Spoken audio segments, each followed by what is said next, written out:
Life is full of surprises, big, small, good, bad.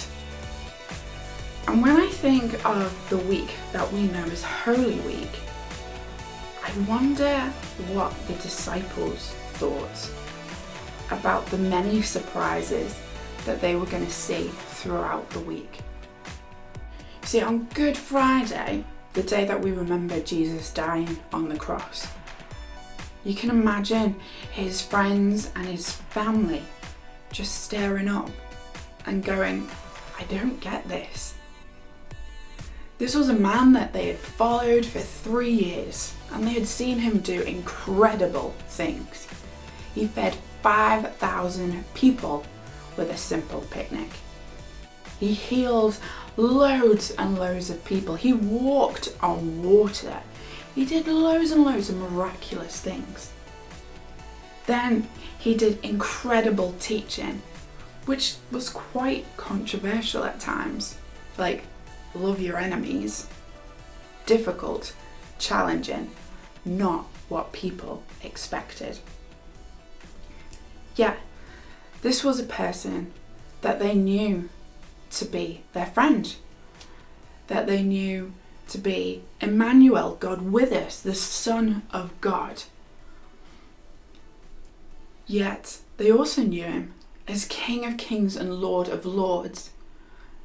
Now, for them, they would have expected Jesus to be sitting on a throne rather than hanging from a cross.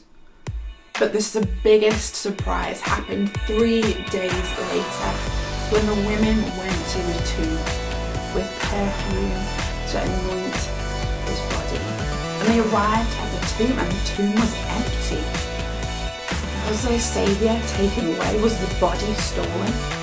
So they ran back and they told the disciples, and the disciples didn't believe them, so they ran to the tomb themselves, and there they saw the bandages that had covered Jesus' body. And they're running back to the others going, it's true, it's true. Yet, one of the ladies, Mary, stays at the tomb and cries and weeps. And this guy comes to her and says, why are you crying? And she's thinking this is a gardener. And she's like, they've taken my saviour. Now, she didn't recognise him physically. It was only in his voice, where he called her by name, that she realised it was Jesus. Now, we're not surprised by this. We have something that's called a Bible and records all these events, and we're able to read it and we're like, yes, that's the Last Supper. Yes, that's Jesus dying on the cross. Yes, that's the resurrection. Whereas the disciples didn't really know this. But as we do, we have the beauty of knowing it. We kind of want to say to the disciples, have you seen all this? Are you thick? Duh. By Jesus rising from the dead, this was incredible. It wasn't just like a big surprise. It was Jesus defeating death, showing victory over death, showing that he is the King of Kings, Lord of Lords, the Almighty One, the Saviour, Son of God, Emmanuel, God with us. But what absolutely blows my mind is this person wants to have a personal relationship with me. And I remember I was 14 when I said yes to being Jesus' mate.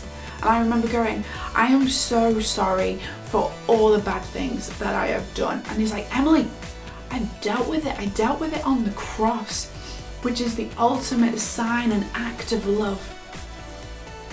But what I am giving you instead is the ultimate love and life in all its fullness.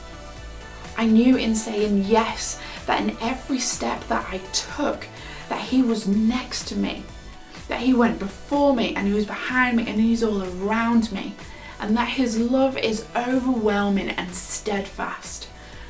I know that with him and in his victory over death, I can have life in all its fullness, not just now, but also for eternity, where I can party with him and be able to look at him face to face and go, Jesus, I love you. You are epic. Thank you. And yet we get to like dance together and everything. It'll be absolutely amazing.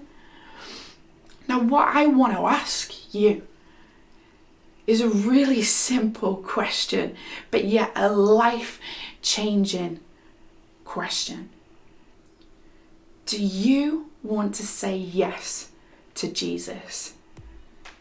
Do you want to know that he is walking with you side by side every step of the way? And I tell you now that when you have a relationship with Jesus, surprises come your way. But he is right next to you, he is in front of you, behind you, and all around you. And that you can live life in all its fullness now and for eternity. So, are you going to say yes?